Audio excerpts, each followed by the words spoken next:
Welcome to Touchdown Town on FTN Bets and the FTN Network. I'm Gilles Gallant with FTN Bets, and I'm joined as always by my co-host Brendan Deeg of the National Football Post.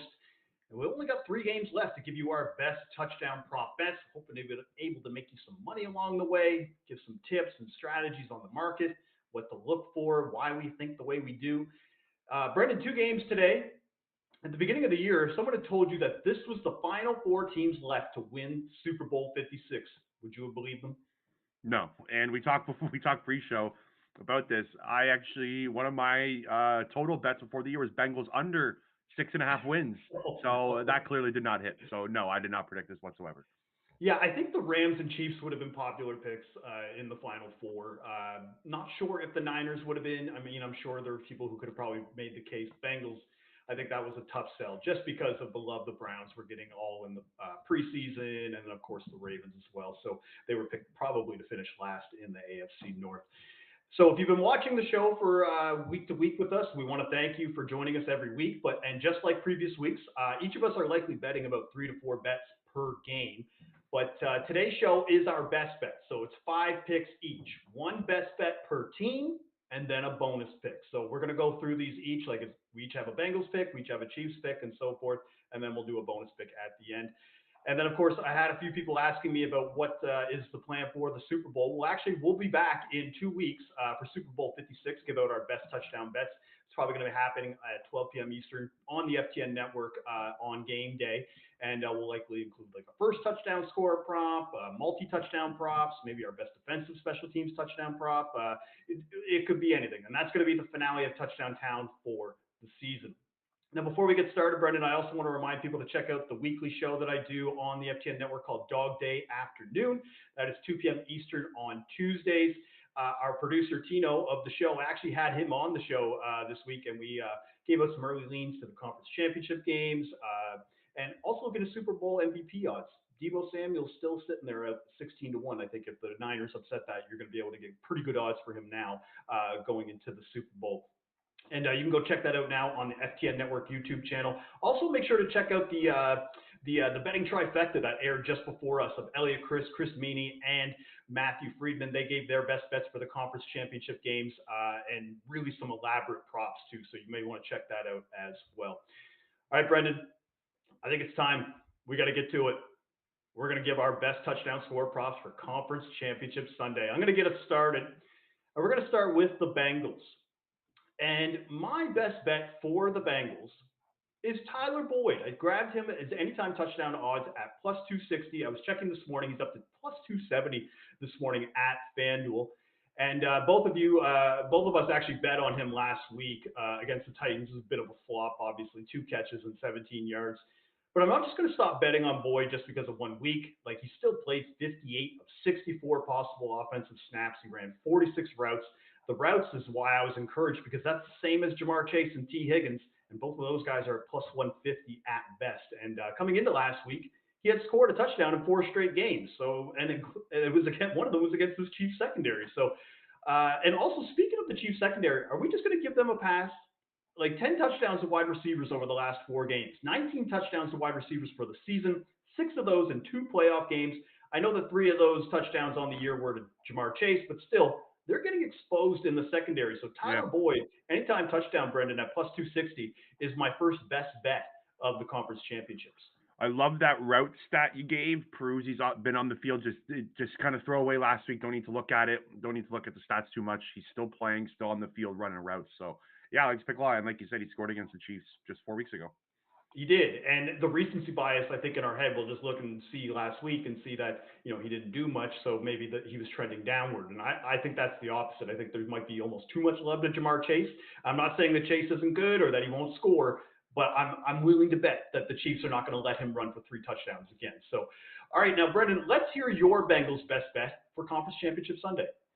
Okay, so I am going with a guy that I hit back in Wild Card Weekend, so this is a friendly pick. I'm going with CJ Uzomah. He is sitting at plus 230 at DraftKings. He's been a target machine lately. He's had a really good run so far over the last, I'd say about 4 weeks. I'll even throw it back to week 16. He's had at least 6 targets in 4 straight weeks. Just in the last 3 weeks combined, he's got 20 targets and a touchdown. So he's getting his fair share of looks. He plays at least over 83% of the snaps in every game. So kind of similar to Boyd, he's going to be on the field. He's going to be running routes. He's their number one tight end, and it's not even close. They don't really have a backup that challenges him. So I like this one a lot. This is good value, and he's a big body red zone guy. Sometimes you need to get greasy in the red zone in the playoffs to kind of throw it up with a little post up route or something like that. So I think this is good value. Yeah, I think if you're going to be trying to zig when everybody is zagging, looking at the wide receivers of the Bengals, Uzma obviously offers tremendous value. I was actually even joking around with one of my betting friends. I was like, you know what, who I would love to bet is Drew Sample. Just because he plays like 50% of the snaps as a tight end, but gets like 0 targets. But he was sitting there at plus 1,200, so obviously it was a little bit of a long shot. Whereas Uzma is playing nearly 85 to 90% of the snaps, has shown that he has the ability. The Chiefs secondary and just even stopping the pass in general has not been good this season. So, yeah, CJ Uzma, I love it. All right, now we're going to move on to the Chiefs. The show prior to us, that conference championship Sunday with the betting trifecta, they are very high on Byron Pringle.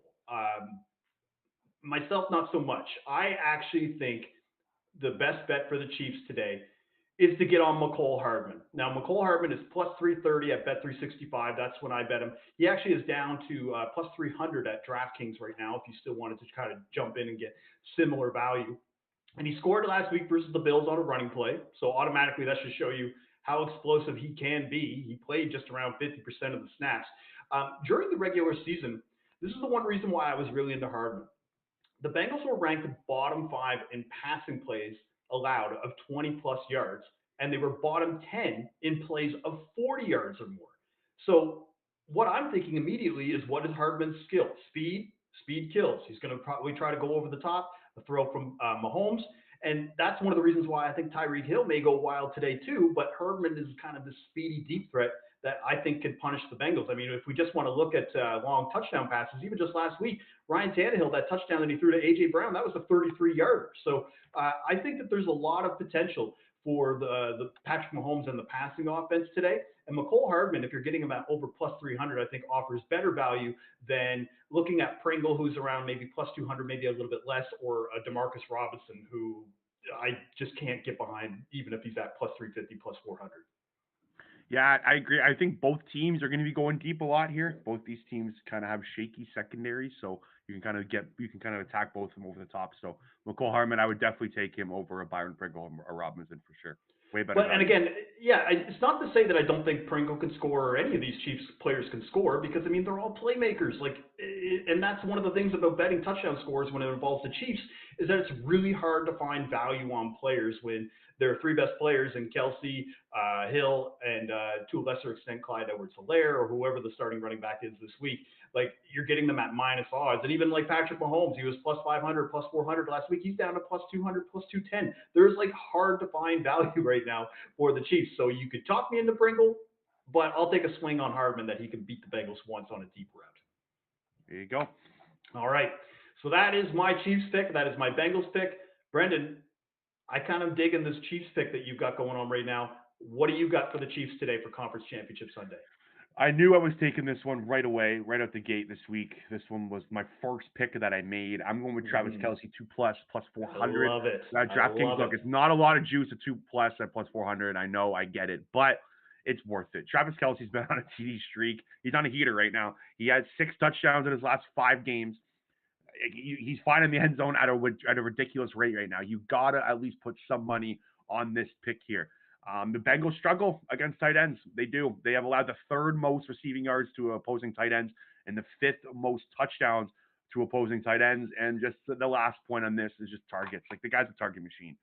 He's had a ridiculous amount of targets over the last. He's got 41 targets in his last 5 games. So like it's worth this bet. Plus 400 is enough juice. I was actually expecting in the plus 325 range this week. When I saw it up at plus 400, it was just an automatic bet. He's gonna have a day today. And Kelsey, if you even just look at his playoff history, like since Mahomes has become the quarterback of the Chiefs, it is not uncommon for him to get double-digit targets. Like, yep. If you just look last year, for example, during the Super Bowl and the Conference Championship, like between those 2 games, he had like 25 targets. So yeah, you're getting value, and I think that's just the one thing that we're trying to stress is that you love Kelsey, I love Kelsey today. but we don't love betting them at minus 110. And the Mhm. first touchdown prop market is just so volatile that the value at plus 600, plus 700 for that kind of player, I'm just not sure if that's his best way to use a 1 unit of your money. So I think a 2 touchdown bet where you're not strictly down to whether it's the first touchdown or the last touchdown, it can happen anywhere in the game. To be able to get that at plus 350 or plus 400, I think it's solid value today in this matchup.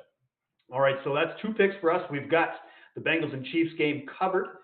We're going to move on now to the 49ers and the Rams. And this one was tough, Brendan. I think we both talked about this coming into the show, that it's been kind of slim pickings for this game to be able to find what I would define as value. But we're going to go with George Kittle for an anytime touchdown at plus 220. I got that at Bet365, and the closest that I've seen for the odds, and this is part of the reason why I took him at plus 220, is that the closest I've seen right now this morning is around plus 180 at BetMGM. And I think for the 49ers, as I kind of mentioned the term slim pickings, like you look at the odds, Debo is minus odds at a lot of books. You might be able to get him at plus 100, plus 110 at best. And I think a guy like Brandon Ayuk, who I was kind of interested in, I'm a little worried at how much he's going to be shadowed by Jalen Ramsey today. And so that's why I went with Kittle, because he's involved in every big play. He plays 90% of the snaps, and he played both over 90% in both of the playoff games. He had 10 catches in 2 games versus the Rams this year, caught a touchdown at home, and for what it's worth, the Rams are 25th in catches allowed to tight ends this year. So I got a feeling that they're going to go to him a lot.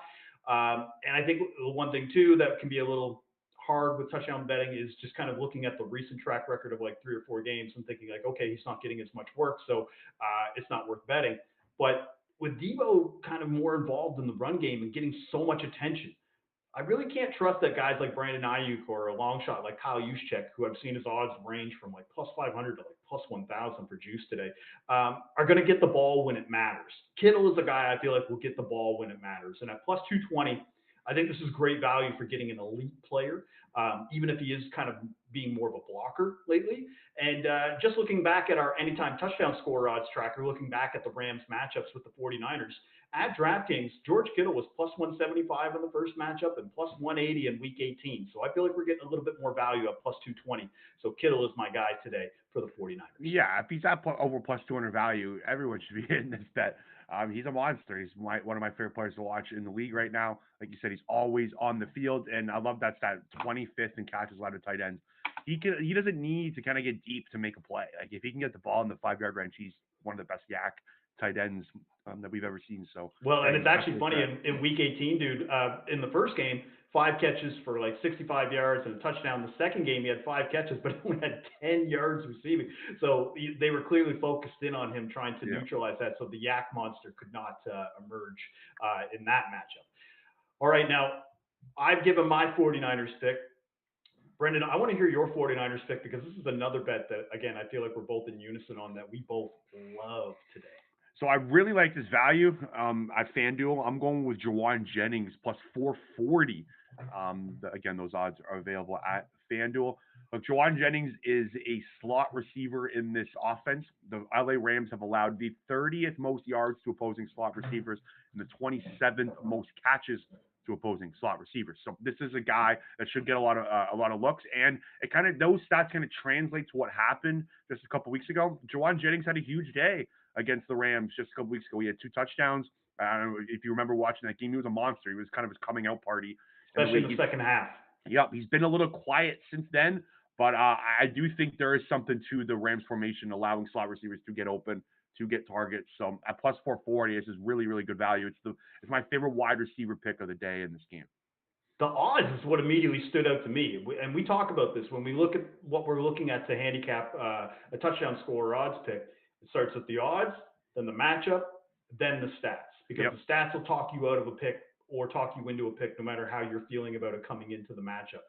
To get what I would consider is the wide receiver 2 now in this offense at over plus 400, sign me up every week. Because and for me, it's more just the way that the Niners have dictated their offensive scheme, especially in the last 8 to 10 games, where it's been more Demo lining up in the backfield. And if they're going to have a 2 wide receiver set, that means Jennings is going to be out there. And if you're getting over plus 400 for a guy who's going to play, over 60% of the snaps likely today, give it to me every week. So at plus 440 at DraftKings, I think is a solid play. And spoiler alert, I'm gonna be on it today as well. So. Of course you All right, now we're gonna move on to the Rams. This is going to be a first for me this year. Actually, no, sorry, I did it once and it blew up in my face like so hard that I almost didn't ever want to bet this prop ever again. We're going to be taking Odell Beckham to score today, but we're taking him to score 2 against the 49ers at plus 900. Grab that at FanDuel. Now, this guy, even though we can debate of whether or not Jennings is wide receiver 2, Odell is definitely wide receiver 2 in this offense. You could almost say he's 1A because he finished second on the team in red zone targets since he's gotten to LA, just behind Cooper Kupp. And I think the one thing that we're looking at as well, some of the people when we were talking, I've been talking to people throughout the week saying the 49ers defense is back to being strong again. For me, I'm not going to bend to that yet. I'm not going to say that the 49ers are as sharp as their playoff numbers suggest because they were bottom 10 this year in yards, receptions to wide receivers, 17 passing touchdowns to position. I also think we're going to see a high-scoring game with the Rams and Niners. For example, in the 2 games against the Rams, the Niners put up 58 points in 2 games on this defense during the season. And as a result, I think the Rams are going to have to throw a lot because if you look at the 2 games as well, Stafford had to throw it 73 times in those 2 games, and you're probably not going to beat the Niners running the ball a lot. So I think there's going to be plenty of passing touchdowns to go around. And if the Niners are actually going to be the first team that recognizes, hey, maybe we should guard Cooper Kupp, that's going to open it up for other receivers like Odell Beckham today to have a really big game. So Odell Beckham for 2 touchdowns at plus 900 is my favorite Rams pick of Rams 49ers. Yeah, I liked it a lot, and they're starting to go to him, just kind of the red zone fade, the classic Odell Beckham kind of shot that they took in New York a lot. It looks like the Rams have kind of realized that this is the best way to use him. So yeah, I could see him just getting a couple of those looks and being able to catch him. He's been swallowing up balls over the last few weeks. You can kind of see why, or just why, like he was so good back in the day, right? Like he's like anything that goes in his vicinity, he's able to catch. So yeah, plus 900 is really good value here. This is a tough game to kind of like Rams wide receivers, not a lot going on. Like it's going to be Kupp and Odell show. So one of those guys at 2+, and Odell provides better value. And I'm proud of you for throwing in a 2+ pick here. It's making my heart warm. Well, and Gaskin is the one who blew up in my face, and Yeah. I was trying not to laugh when you were talking because there's a lot of innuendo with what you just said, and I'm trying not to be childish, and because football lends itself to that all the time. And anyway, we're going to move on now before I start making more dad jokes. But all right, now I got my Rams pick in of Odell 2+ touchdowns. Brendan, I want to hear your pick for the Rams today. Was it my swallowing up balls line? I just kind of realized that now. Yeah, I mean, again, I'm not saying this is a family show, but at the same time, if a child stumbled upon that, I'd rather not highlight that. Football, that guys. trait. Football. Yeah. That's what I was talking about. Football. Keep your head out of the gutter. Yeah. Tyler Higbee, 2+ 210 DraftKings. Kind of similar reasoning to Juwan Jennings. He had 2 touchdowns against the 49ers just a couple weeks ago. So I know there's kind of this bias against don't take tight ends against the 49ers because Fred Warner kind of dominates. I think there's something to that. Like the Rams have been very good at stopping tight ends this year, but the Higbee matchup is something against it, right? I was going to say, don't tell that to Tyler Higbee. Exactly, yeah. Like he had 2+ touchdowns there, so he's a 49er killer. Snap counts is really key with Tyler Higbee. He's played over 93% of the snaps since week 12. Like that's crazy. Like he's always on the field. They don't have like Kendall Bland isn't touching his playing time. Like he's gonna be there. He's gonna be on the field when you want him to be. So I think that's key. And I just think this is a sleeper pick that's kind of going under the radar here a little bit on the Rams. Like I think people are more focusing on Cooper Kupp, I know Cam Akers is getting a lot of love this week from touchdown predictions. That's a guy that we stayed away from. So I just think this is kind of an under the radar good value to plus 210. Speaking of Kendall Blanton, how bad did he mess people over last week with that first touchdown prop in that game? Yeah. Like it was almost like funny, like to me, like just in a way, like of just McVay just almost like trolling bettors is kind of how it felt. I've had a couple people ask me of whether or not they think Blanton will be able to score this week again. I'm not thrilled with it, but at the same time, when you see a guy over plus 1,000 odds and he has scored a touchdown fairly recently, I'm not going to tell you not to bet it if you feel good about it. I would just say, just walk in with the right expectations. Like if he doesn't really get on the field and only gets 1 catch, You should know that because he was plus 1,000 or plus 1,200 to score this week, or maybe even plus 800, whatever his odds are. There's probably a reason for that. So just consider that, but also at the same time, if you've got the money to spare and you think he's going to go for it, get after it. And I don't think either of us should try to talk you out of it. Mm-hmm. All right, now, Brendan, so we've got our 4 best bets in each for a team. I've got a bonus pick here for you. And this is going to be a long story. So if you need to go have a bathroom break or a drink or whatever else, you just head out for a minute because this is going to take a while. I have to tell people the background on why I'm betting Joe Burrow for an anytime touchdown at plus 600 this week. So I grabbed his odds at Bet365. I was just checking this morning. He's still at plus 550 at both FanDuel and DraftKings. And I've been harping about Burrow probably all week. And the reason being is I've got a weird history with Joe Burrow. Let's go back to week 4. It was Bengals versus Jaguars, Thursday Night Football. I bet on both Trevor Lawrence and Joe Burrow to score a touchdown, separate bets. Lawrence scores. I'm feeling good. It's plus 450. Yay. I look cool, for a minute. And then we're now at the 1-yard line with the Bengals there. Burrow, for me, at least from my eye test and a lot of people I spoke to, looked to have rushed one in. Play is called the touchdown on the field. I immediately tweet out, "Oh, Joe Burrow touchdown. Like I can't be stopped." And of course, Gambler punishes me because the touchdown gets overruled. Joe Mixon walks it in on the next play. Brendan, I proceeded to go on what I would call the worst cold streak I've been on for touchdown scorers in a long time. It took me probably all the way till like week 17, week 18 to recover. So I'm invested now. Joe Burrow is my white whale. All right, now let's move on to the stats part. We bet a lot of quarterbacks against the Chiefs this year, and the reason being is because they've allowed 6 different quarterbacks to score touchdowns on them. 7 total touchdowns. It's the most in the NFL. And right now, I'm sure you're wondering why I want to take Joe Burrow in this spot, even with those kind of numbers, because he only scored twice this year. Well, it's kind of going back to the Matthew Stafford argument. When it's an elimination game like this, I find that players, especially quarterbacks, they'll put their body on the line. They tend to go that extra mile in games that matter.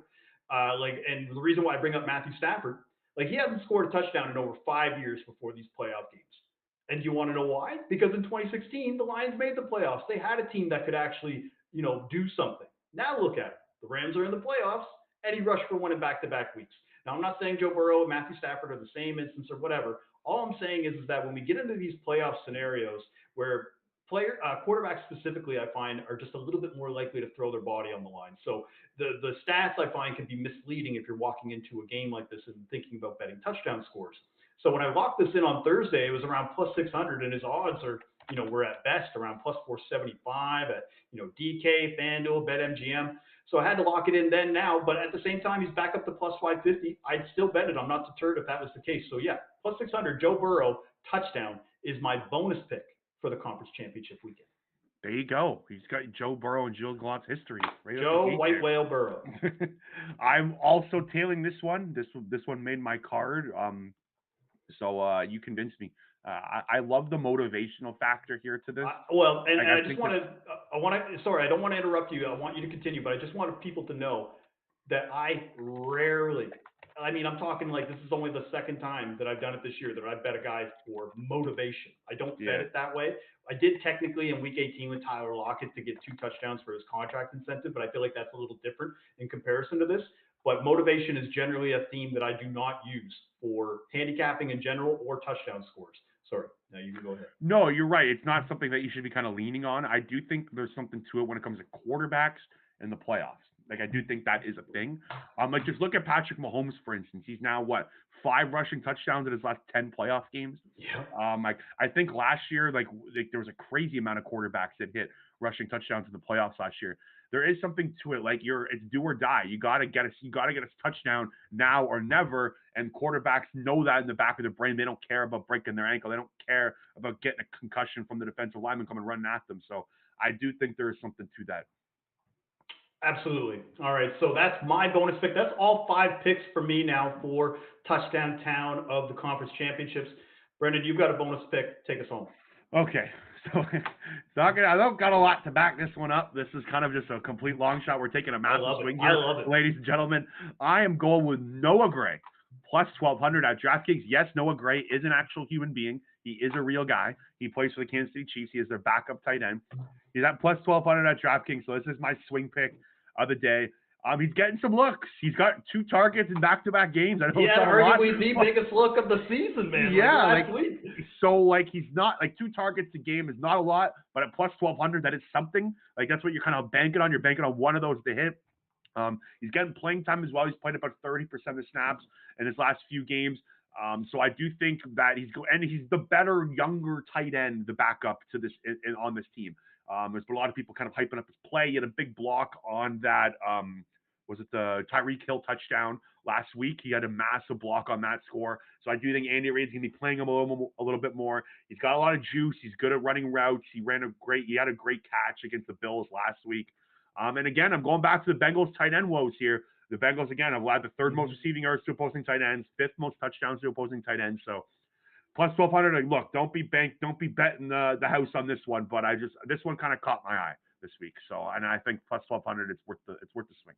Well, the question I wanted to ask you then is, pretend like I'm just a viewer. What are your thoughts then on Blake Bell, like just in comparison to Noah Gray? Yeah, so it was tough. Me and you were kind of talking all week about this, like which one do we go with? You actually had a good point. What you could do is you could do a half a unit on both of them. They're both at plus 1,200 right now, so you just to kind of cover your butts. Like if you hit 6 units, exactly, yeah. So it's still worth it. I wanted to pick one. The more I kind of dove into it, Noah Gray was playing better. Blake Bell was actually used as that wildcat quarterback last week. I don't know if you remember they used him under center and he pitched it to Jerick McKinnon. Oh, for some reason I thought that was Noah Gray. No, that was Blake Bell. About. Yeah, that was Blake Bell. So Noah Gray's a better route runner. He's kind of the better pass catcher. So that's kind of the reason why Blake Bell's more of the blocking style and gadget guy. But they both kind of play similar snaps. But Noah Gray has had more targets lately as well. So yeah, it's a swing. Take a swing, guys. It's conference championship weekend. Let's have fun. Let's get greasy. Let's get weird. Don't leave any in the chamber. You only got one more game after this to bet touchdown props until September. So there you go. All right. Well, that's 5 picks each for us now. That's all for us, man. We're going to be back in 2 weeks for Super Bowl 56. 5 picks from me today, 5 picks from Brendan, and we're going to have a special edition of Touchdown Town on game day of the Super Bowl, Sunday, February 13th at 12 p.m. Eastern. As I mentioned at the top of the show, we each still have 3 or 4 touchdown score picks for each game. Full picks for Bengals Chiefs is going to be released on Twitter from myself, and I'm going to have a separate video with analysis explaining my touchdown picks for 49ers Rams. Both of those are going to come out on Twitter a little bit later today. And if you don't follow me on Twitter, you can follow me at GDog5000. You can follow him at Brendan Deeg NFP. And if you're looking for those touchdown bets and you don't want to wait, you just got to subscribe to FTN Bets, and you can head over to our pick tracker to get those. You can even get a discount of 15 to 20% if you use the code GDOG to sign up. So that's all for us. I want to thank you for watching Touchdown again in Conference Championship Sunday. That's Brendan Deeg of the National Football Post, and I'm Gilles Gallant with FTN Bets. Bon chance.